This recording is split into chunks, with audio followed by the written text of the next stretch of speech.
Good morning and welcome to the Global Refining and Petrochemicals Congress GRPC 2020 Virtual Conference and Exhibition. My name is Anisha Nair Dhawan and I'm your host for the day. The COVID-19 crisis has accelerated what was already shaping up to be the oil industry's most transformative moments. With the global middle classes now spending much less on all things made from oil, such as fuels for discretionary transportation, the oil and gas industry has experienced its third price collapse in 12 years. The pandemic has also increased the pace of global decarbonization, with the world focusing on sustainable ways to return to a new normal post corona world. Supply chains are set to become shorter, given a reluctance to buy anything that must travel long distances.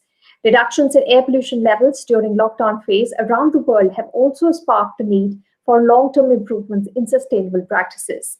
The refining industry will thus have to adapt quickly.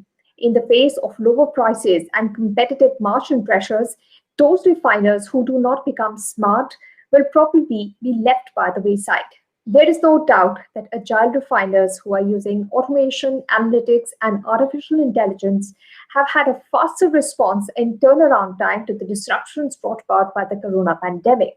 While technology will come to the rescue to meet changing demands of customers, the refining sector will also have to find ways to lower the environmental impact of their operations, given more stringent regulatory norms might kick in soon. So, how do refiners create value in the next normal? Will digital agility, cost competitiveness, and strong balance sheets separate the men from the boys? Can companies use this crisis to reposition their portfolios and transform their operating models to emerge as winners? As the global industry grapples to find answers to these and other critical issues, GRPC, India's flagship forum dedicated to each link of the downstream value chain, is here. It provides a virtual platform for the industry to keep the conversation going, exchange their views on formulating strategies to overcome the unexpected disruptions, identify upcoming trends, and network with their global peers. We are honored to have eminent professionals from the industry, leading organizations, and regulatory bodies who have joined us today to share their expert insights on the downstream sector.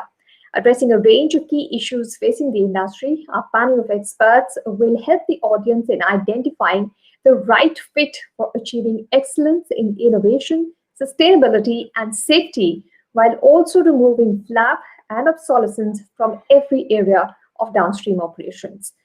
Before I introduce our expert panel, a quick word about the organizers. The Energy and Climate Initiative Society, NCIS, is a registered not-profit organization that supports, encourages, and catalyzes the development, discussion, and dissemination of consequential research and projects in energy and climate protection industries. Our event partners, i10 Media, are India's leading organizers of international exhibitions and conferences across oil and gas and power and energy industries.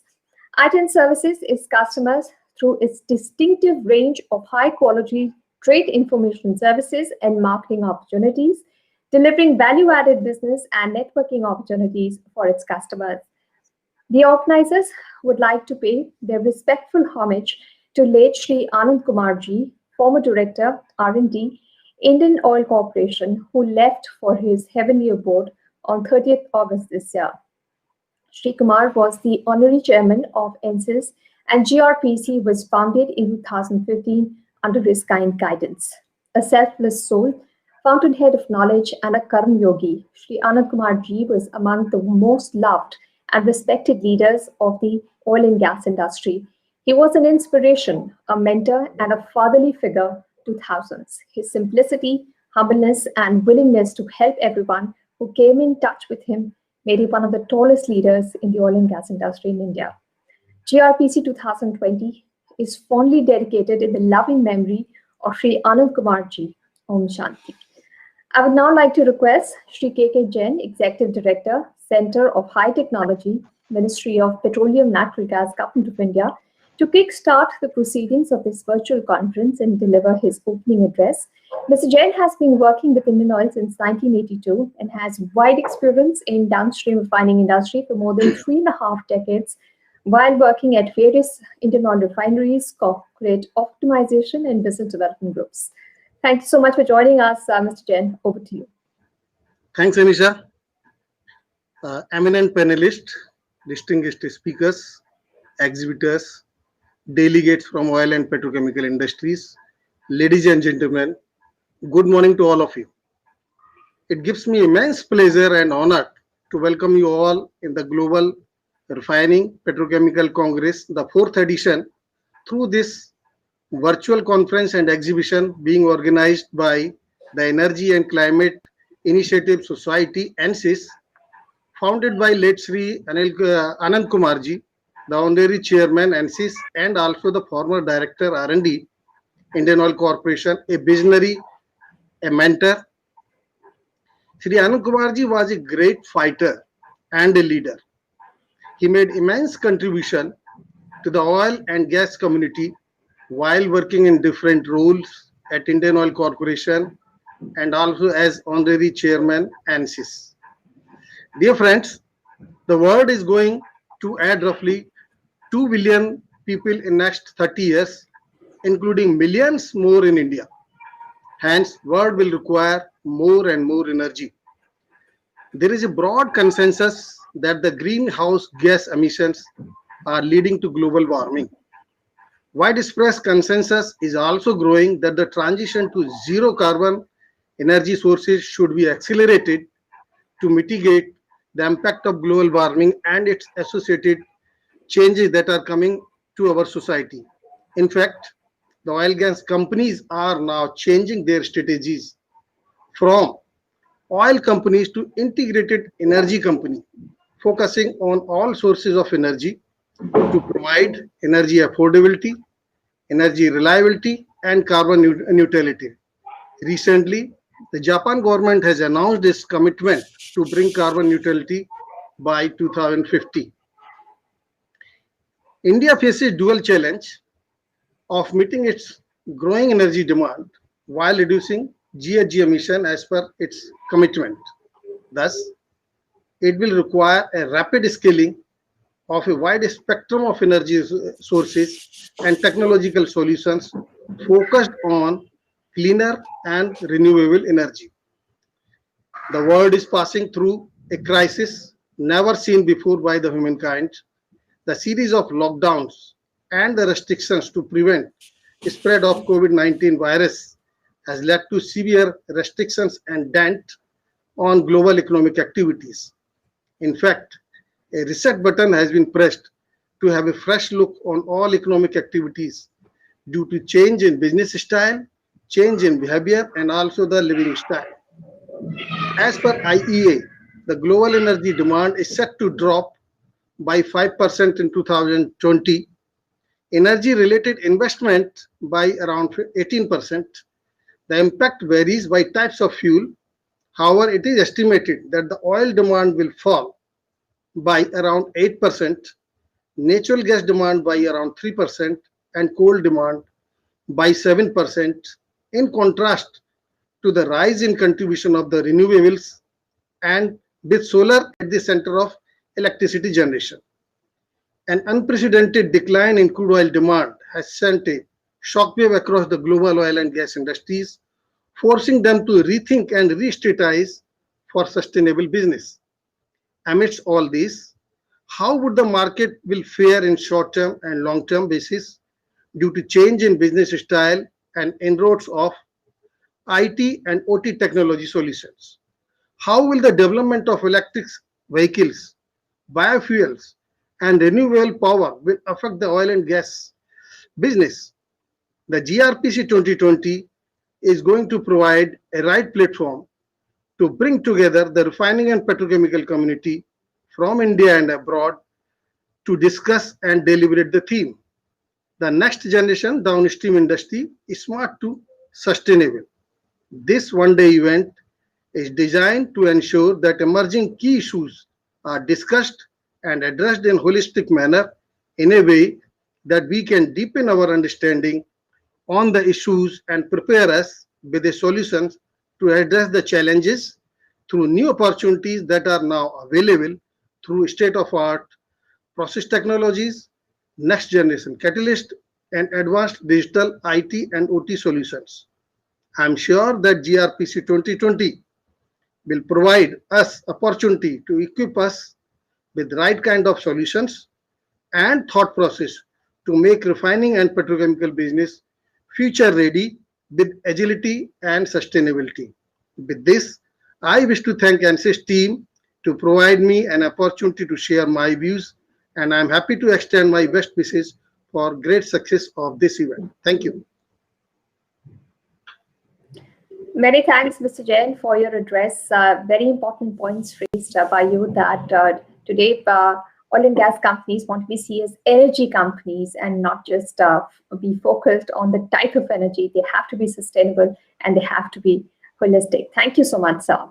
Next, we have a special address by Srimati Vartika Shukla, Director Technical EIL. Ms. Shukla has 27 years of experience in process design and development, extensive experience all across the hydrocarbon chain, that is refining petrochemicals, gas processing, and sulfur technologies. Thank you so much for being with us today, ma'am. Over to you.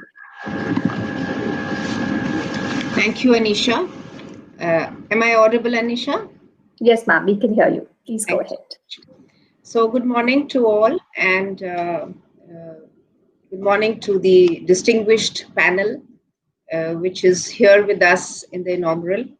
My compliments to GRPC and to ANSYS for organizing this event in the midst of more of a situation which is fluid in a lot of terms, to get us all on board to share the perspective that we have in the refining and the petrochemical industry. And before I begin, I would like to remember Mr. Anand Kumar, who has been, in his simplicity, but with immense clarity, provide leadership and statesmanship to the entire oil and gas industry. He was the member of our Research Advisory Council in EIL and has steered a lot of initiatives that we wish to undertake in the future. There would be seldom a person in the oil and gas industry whose lives he would not have touched. So my memories, with fond memories, and his style of leadership will always remain ingrained in our minds.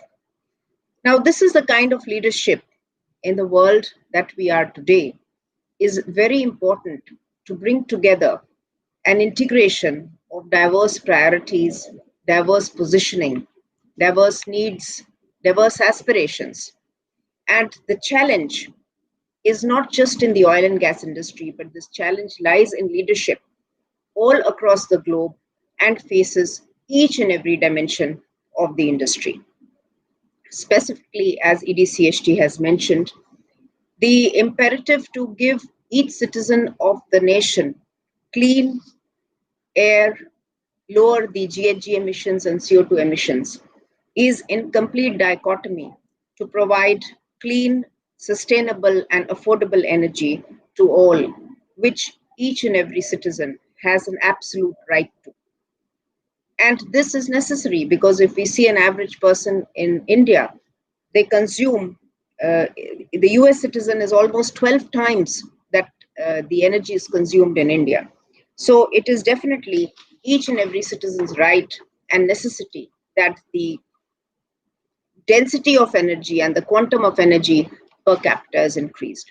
Now, to integrate as these diverse needs and to maintain a balance which is diagonally opposite to each other, I think this is the test of time which each leadership faces, and not only leadership, but is also technology, the organization as a whole, as also policy making, because several of these initiatives cannot be steered without intervention of policy. Now, I'll cover 2 or 3 aspects which actually will shape the oil and gas industry in the future. One is already a very crystallized form in terms of accelerating the efforts towards realization of a gas-based economy. Natural gas forming the bridging fuel between the crude oil and migration to renewable. As EDCHT has also mentioned, the rate of renewable, the penetration of that in the energy mix is perhaps the fastest the globe has ever seen. To bring the nation to one gas grid, to discover pricing of gas, to make pricing of gas as a responsible pricing, it is akin to one nation, one fuel, which we had in BS6.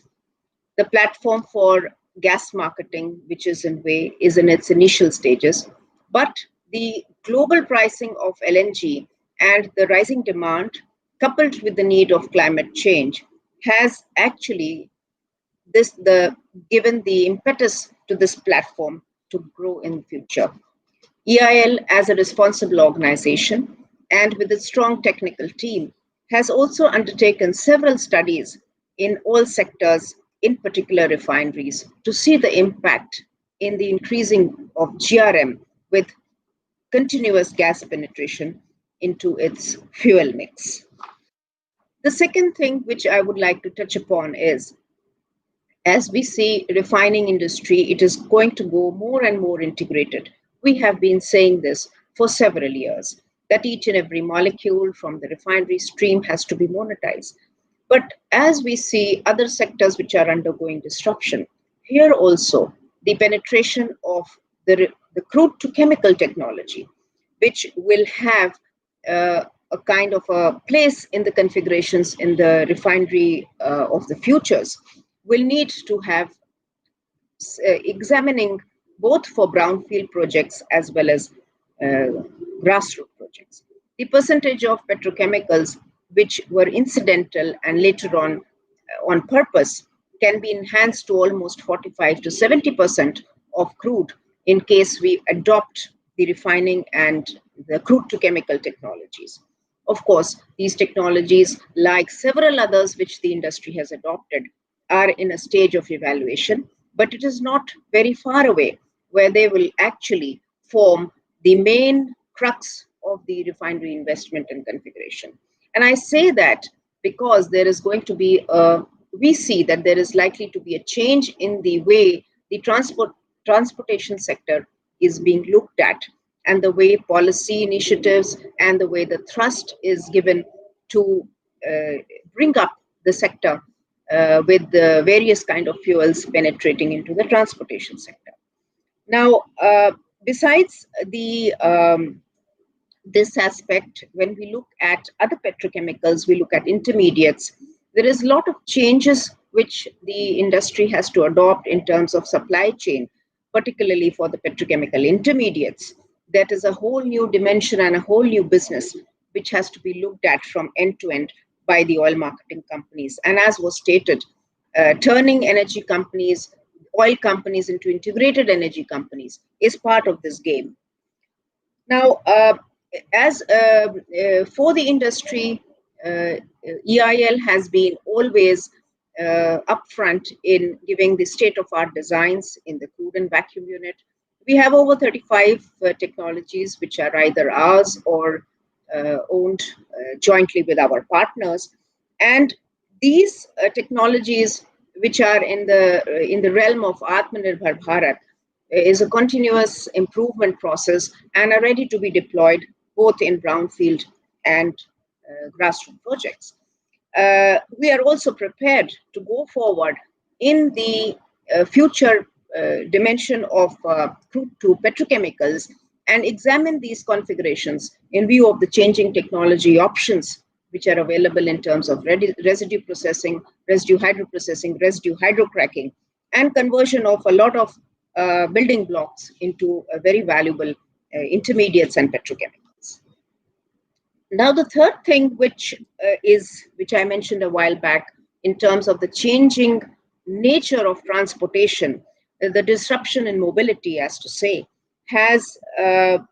is likely to see several options available with the consumer, and it is going to be the market which will drive which way the consumer choice goes. not just the market, which may have intervention of policy as well. How we look at the subsidies and the impetus which is given to the electrification and also to renewable. These are the two factors which are likely to play a significant role into the configurations and the demand of the fuels in the transportation sector. So companies becoming more horizontal as energy companies, these choices shall also be enabled by support and the mandates which are likely to be in place as we go along in terms of percentages of renewables into the fuel. Hydrogen is another role, a significant player which can emerge. Either the blue hydrogen is definitely in the future, but intermediate hydrogen from natural gas is likely to see, penetrating into the transportation sector.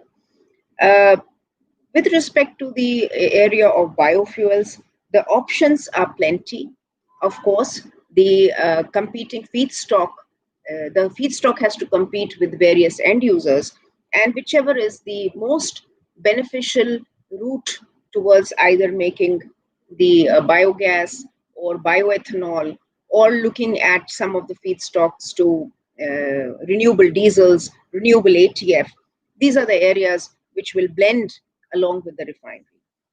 In EIL, I'd like to share that we are very successfully implementing the ABRPL project, which is the first bamboo refinery in the nation, and are also prepared in terms of launching ourselves into partnering to development of areas which will augment the availability of technology in the nation towards expanding the portfolio of biofuels. So, of course, as these sectors are to be supported, a lot of fiscal incentives, tax credits are needing to be in place to give the hand-holding to make it to a full-scale deployment. The offtake by the OMCs, which has already been assured by some of the initiatives, is in place and is likely to support the industry investments in that sector. And as I mentioned earlier, the mandate in a minimum percentage to blend could be a driver for pushing these technologies. So hence these perspectives in terms of steering towards a larger gas mix in the nation, looking at 15% gas mix in primary energy by 2030, looking at a lot of technology interventions in converting crude to petrochemicals, and also diversifying the portfolio of the petrochemicals to intermediates and some other niche petrochemicals, and looking at the widening of the pool of the transportation fuels will need a lot of flexibility and agility for convergence by each and every organization. It would also need a vision towards steering this change.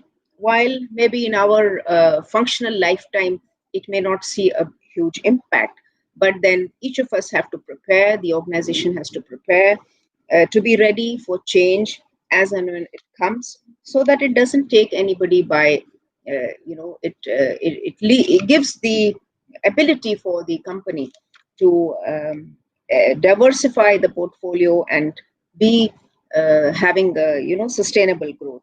So while we may not see it in immediate context, but this is something which the industry has to prepare with. So with this, I compliment once again NSIS for organizing the seminar, the virtual conference, as well as the exhibition. And to each of the sessions, my best wishes for all success to the participants and the chairman, and hope that the success in this year is much larger than GRPC has ever seen before. Thank you so much. Thank you so much, Vartika ma'am, for giving that address. We'd all like for India to switch over to gas. It's a cleaner fuel. And of course, petrochemical complexes will become integrated and more complex going ahead. But we also wish that we make gas locally because till now, half of our gas consumption is actually imported. And we'd also, need some investments in the exploration so that we are also Atmanirbhar in sourcing gas ourselves instead of just depending on imports. Thank you so much for that address, ma'am. Now, the theme for this year's GRPC 2020 is Next Gen Downstream, Smart to Sustainable. I would now request Shri Prasad K. Panikar, Director Refinery, Naira Energy, to deliver his theme address. Mr. Panikar began his career in Bharat Petroleum Corporation Limited in 1982 and was previously the Executive Director at Kochi Refinery. Please welcome Mr. Panikar.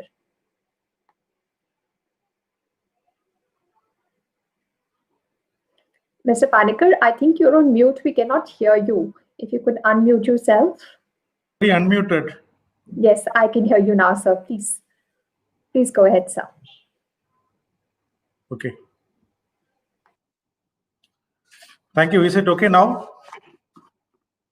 Yes, sir. Please go ahead. Okay. Thank you very much.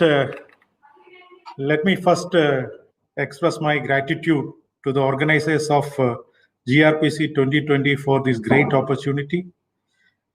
It is a great pleasure to meet with such distinguished speakers again and also be with the delegates who are participating in it.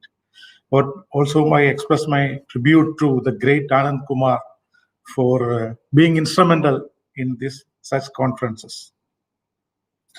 After a speech by EDCST and also the India's leading technologist, let me share my views as a refiner. A poor refiner now is in various difficult times for the refiners now. So when I was looking at this theme, smart to sustainable, it looks like something futuristic is the first thing I heard. But when I was thinking more about it, I found that this is something the refiners has to do as fast as possible to survive and thrive in the current context.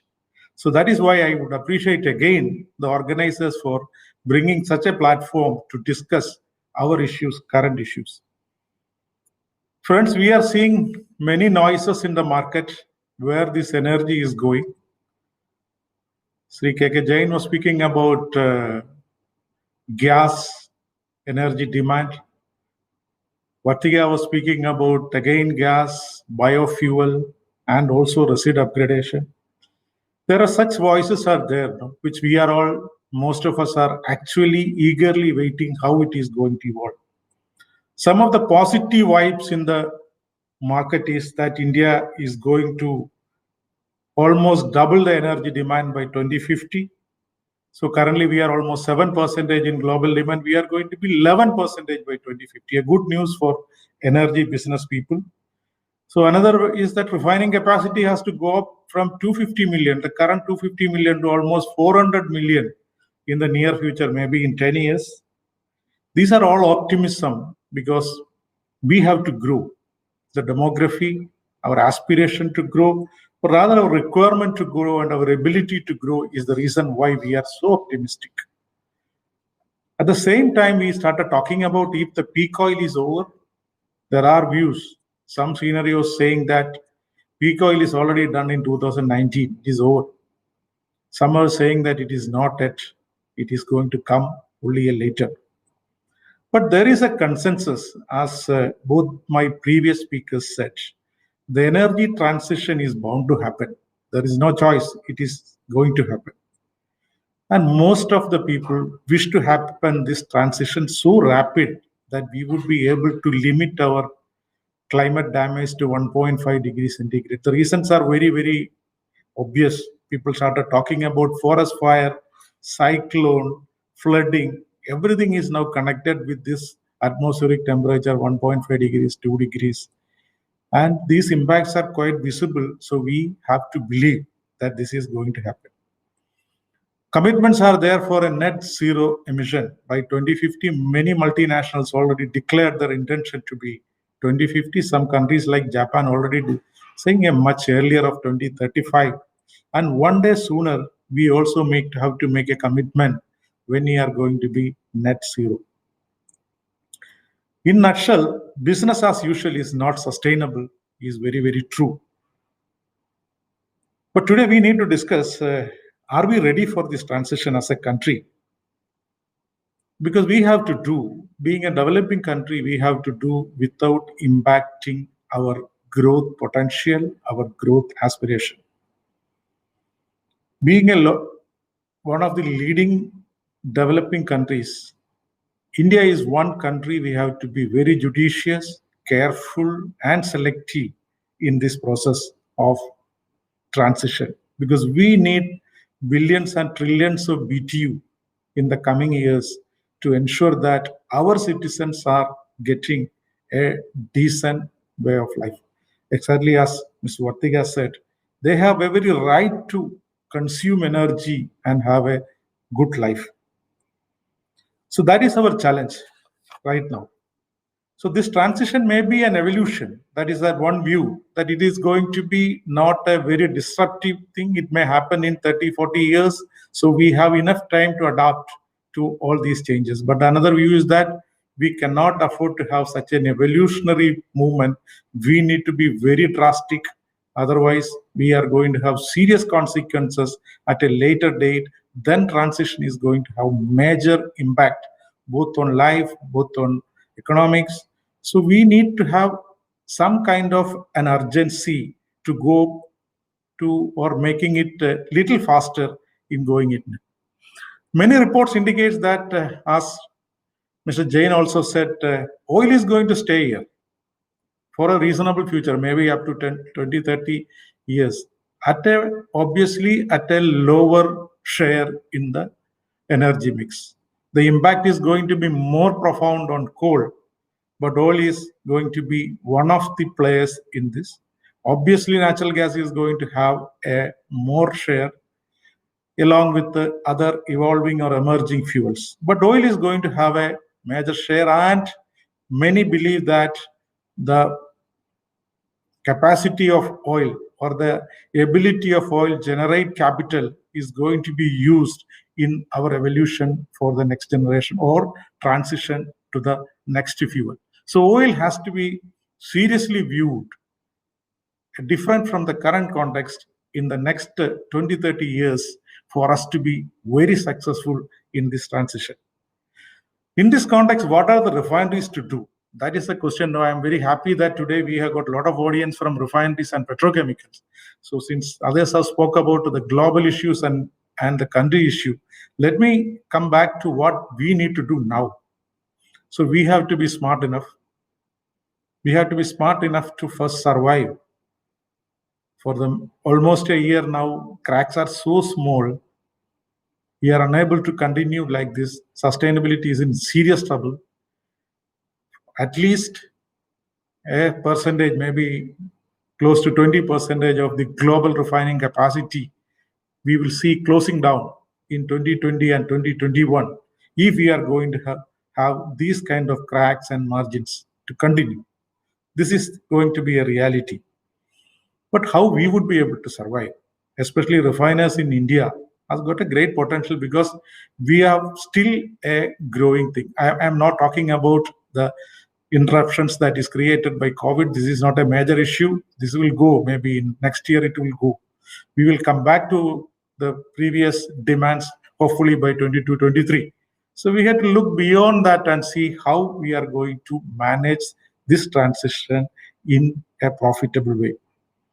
First thing is very clear. We have to learn and continue to operate at a capacity which is below 100%. That is nothing unusual.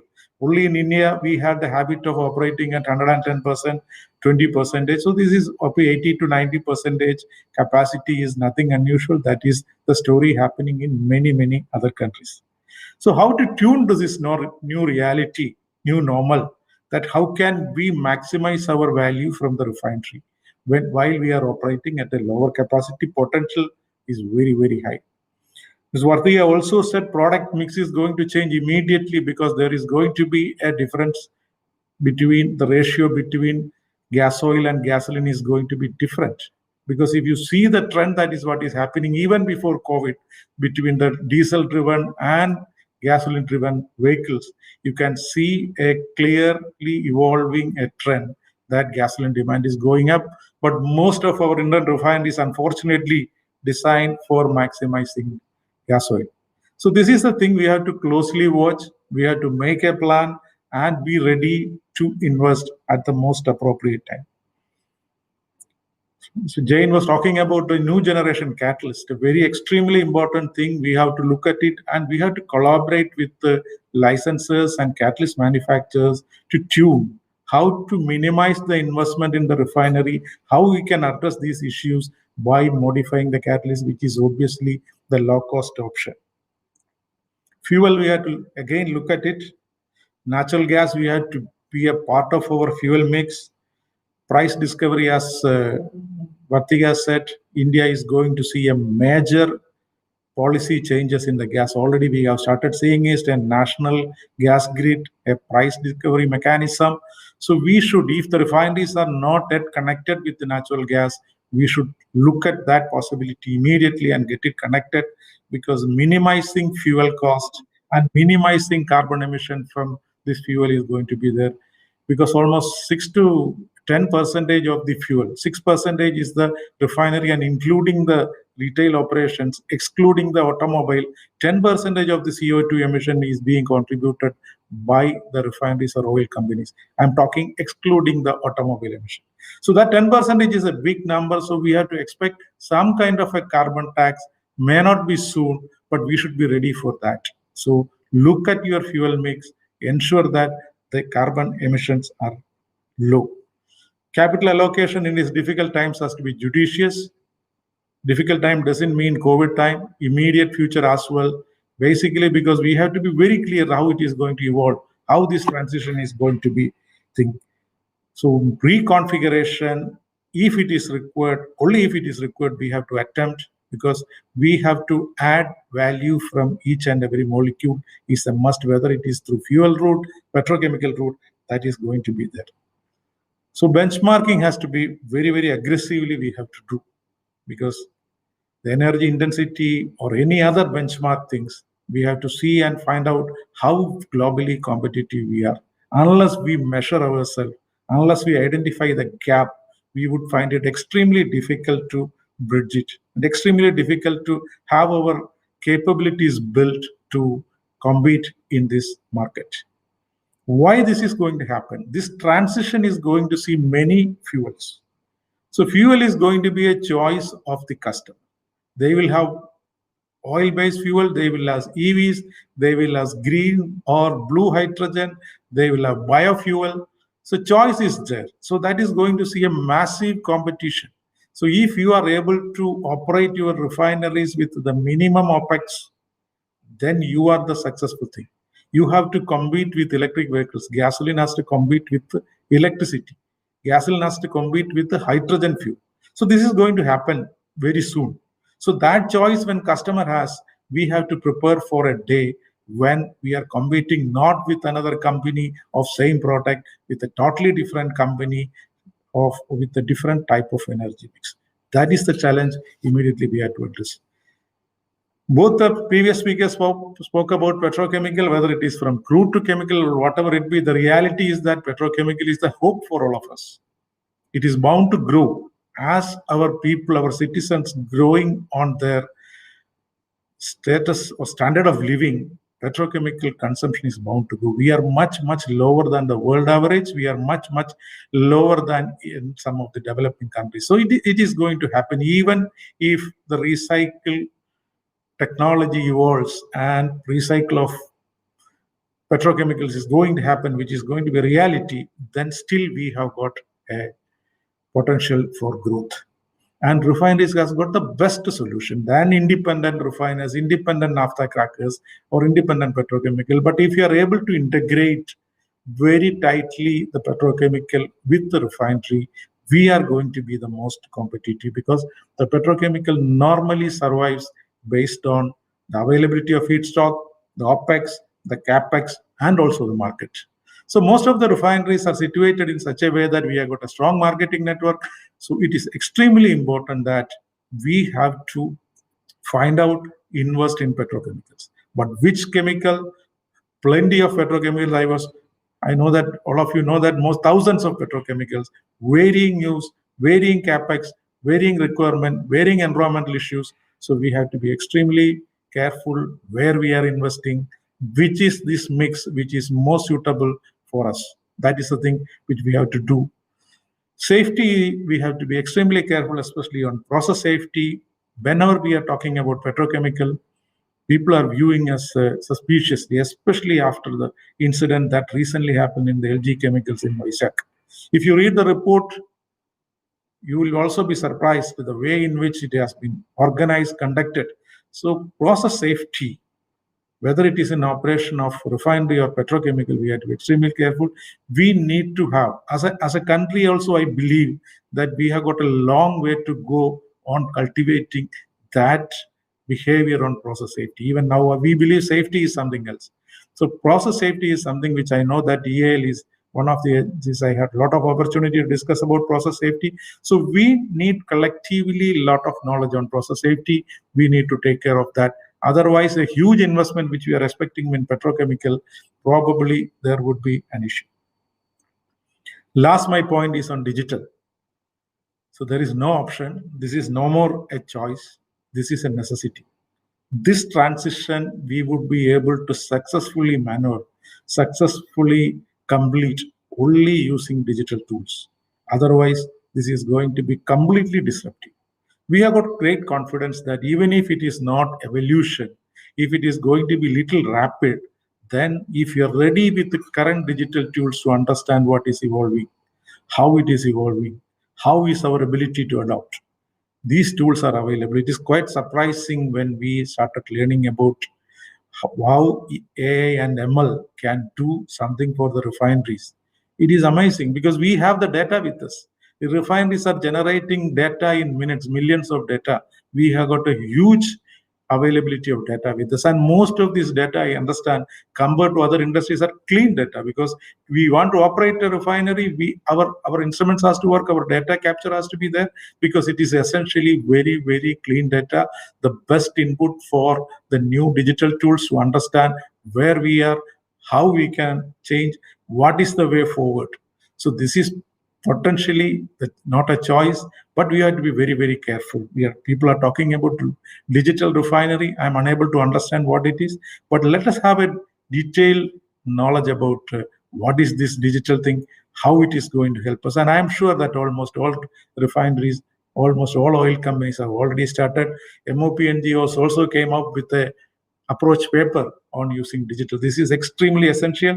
This is again our smartness, how we are going to adopt digital to our thing. There was a time when we are going from pneumatic to DCS to better control systems, optimization controls, and this is the next thing that we have to take up, and this is much, much stronger, powerful than the tools that we have so far employed digitally in the refinery. So to have a smooth transition, to have a viable transition in a country like India, we have to be always on alert, and we have to be always on collaborative mode. It is no more a competition within the oil companies. We are all going to compete with a different set of fuels, different set of energy. Maybe we are part of it, maybe we may not be a part of it. So let us have collaboration. That is the beauty of conferences like this. We are able to share our thoughts, we are able to get more information from this. That is why I firstly said the theme of the conference, that smart to sustainable is not for a future, it is something we have to do so fast, immediately. I appreciate the organizers for selecting such a very relevant, appropriate theme right now. Thank you very much.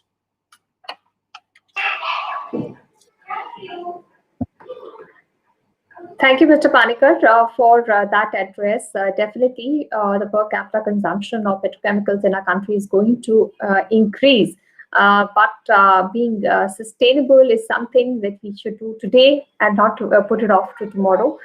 Thank you so much for that address of yours.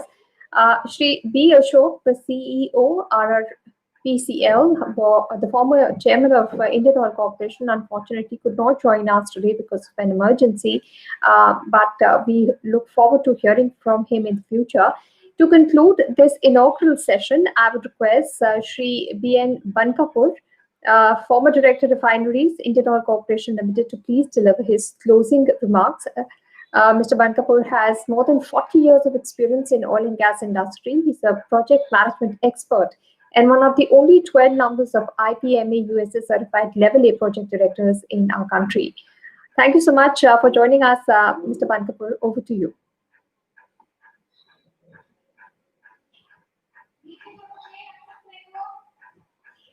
So I would request you to please unmute yourself. We can't hear you. Thank you, Yes, sir. Anisha. Now we can hear you. And good morning and to all the inaugural speakers, as well as the delegates and exhibitors for this Congress. I am extremely happy to be part of this Congress, as well as I'm thankful to the organizers of GRPC 2020, as well as the Energy and Climate Initiative Society for giving me an opportunity to be part of this session. It was a wonderful hearing to my colleagues, Mr. Jain, Ms. Vartika, and Panikar. I think it was a fantastic deliberations. But as everyone has said, there are challenges.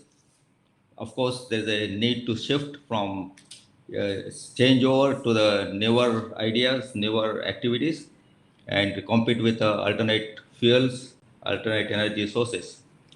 But as I said, the refineries and petrochemicals, as per the many global studies as well as the Indian studies, indicate a strong base for them for at least next 15 to 20 years. The primary energy demand in the country is expected, as per the projections, by about 63% in India by 2030, which is only 10 years hence now. And similarly, the share in the world energy, which is today at about 6.4%, is likely to go up to 9.1% by 2030. And of course, there's a increased pressure of CO2 emissions, which also is likely to go up from 6.7 to 10.6. What I'm trying to say is this: when the primary energy increase is as high as going to be 63%, there is a place for each type of energy, whether it's gasoline for vehicles, whether it's EV or it's solar for electricity. I think everyone has a part of its, part of the cake, and it only depends, as Vartika said, competitiveness of each of the fuel. So there's a client, the customer will have a variety of choice of fuel. He can go for EV, or he can go for gasoline, or he can go for solar or bio or whatever. So, but then how to make this happen and how refinery can be competitive? That is what is the major issue which I think all of us has to look at. And Mr. Panikar had very nicely or deliberated well on all the issues which our refineries are facing. As every one of us know, the margins, as he also said, is almost not there nowadays, with the cracks between the product and the crude oil almost nil. And sometimes I think only one product which is positive compared to our crude price. So under these circumstances, it's very important that the operations of refinery has to be in such a way that you make profit. How that can happen? That can happen for a variety of ways. One is efficiency improvement, maybe we'll look at. And Mr. Jain also talked about that our processes, technologies have to improve a lot in the sense that our efficiency are better, conversions are better, improved catalyst would certainly give a better conversions and thereby have a variety, better pricing for the product. Now, similarly, the COVID-19, though it is temporary, has brought out a couple of things for the refineries. Initially, when the COVID started, the lockdown started, the refineries had to bring their throughput levels almost to 50%, only because there's no product demand. But however, they had to force to run, even if it is not profitable to run, because they wanted LPG. So LPG demand picked up while other product demand were not at all there for some time. And even today, there is a mismatch in the requirement of gasoline versus diesel, LPG versus ATF. ATF today is almost not there, almost 25-30% low than what it used to be. So under these circumstances, one parameter, which factor which I think is important for refineries to look at, is to create a flexibility of producing various products. Whether it's if I want to maximize gasoline, I should be in a position to maximize at the cost of maybe diesel, crack it, whatever. That's why I'm saying there's a technological intervention is a must, so that we are able to convert one product to another with ease, with the existing configuration of the refinery. That is where I thought it's one area which has to be done under these circumstances. The COVID-19 situation has taught that to us. Second thing is the margins are going to be low in any way because of the cracks and the crude availability being surplus with the alternate energy media coming in. We are talking about solar in a big way for the electricity generation. We are talking about electrical vehicles. We are talking about biodiesels, biofuels, even bio ATF. So considering all that, we have to be a competitive pricing. For that, we've got to operate our refineries and in a much better way.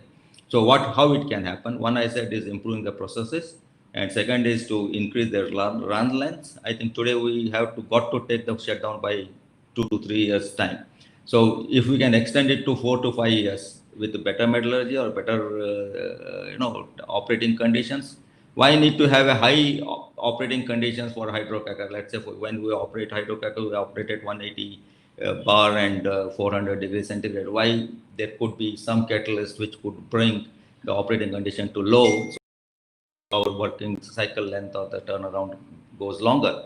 I think these are the technical interventions which need to come. And second thing is on the value addition, it's necessary, as Mr. Panikar rightly told, the integration with the petrochemicals. There are thousands of petrochemicals, as he also mentioned. We should. In fact, I remember about when we were young, Professor M.M. Sharma, he used to say that naphtha using for fuel is a crime. And that was about 30 years back. And now today we still do the same. I think that is what we need to convert all our petroleum products to the extent of petrochemical. I would only not say that go to the intermediate, like we are happy to make polypropylene, polyethylene and leave it. I think we may even consider going down below. Why not use polypropylene to do cumene or phenol or something like that, which are much more value-added product. And as Mr. Panikar rightly said, there is huge demand of polymers which need to be bridged in the country, which is today imported. And even our consumption itself is almost 1/4 or 1/5 of the world per capita requirement. So these are the few things I think which needs to be done. Second thing is another one which COVID-19 has taught us is how to operate a plant with lesser number of people and more efficiently.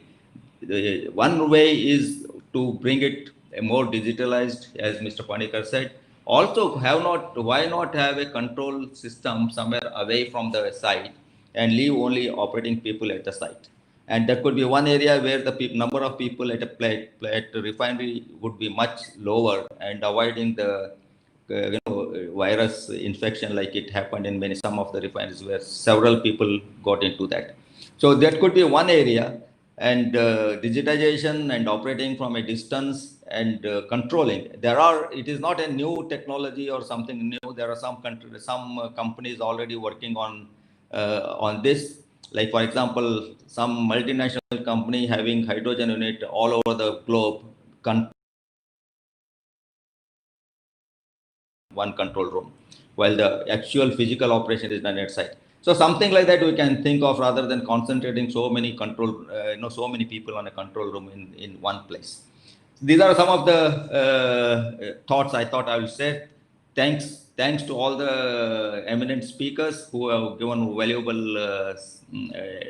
inputs into the insight to the making the refineries, petrochemical complexes smart and sustainable. Thank you so much. Thank you so much, Mr. Bankapur, and I would like to thank all our speakers who have joined us in our inaugural session and shared with us the wealth of their knowledge. Certainly, going ahead, we are not going to see perhaps the per capita consumption going down. We only hope that as a growing country, we will see an increase in energy being used by Indians, and we will all find energy and create petrochemicals which will be sustainable and will be cost effective as well. A big thank you to all of you for joining us this morning. We have a very important leadership panel coming up, but we're just going to take a 2-minute break, a short break to have all our speakers log in and ready to address everybody. Thank you all for your patience, and thank you all to our esteemed speakers for joining us this morning. Thank you. Thank you. Thank you. Thank you. Thank you.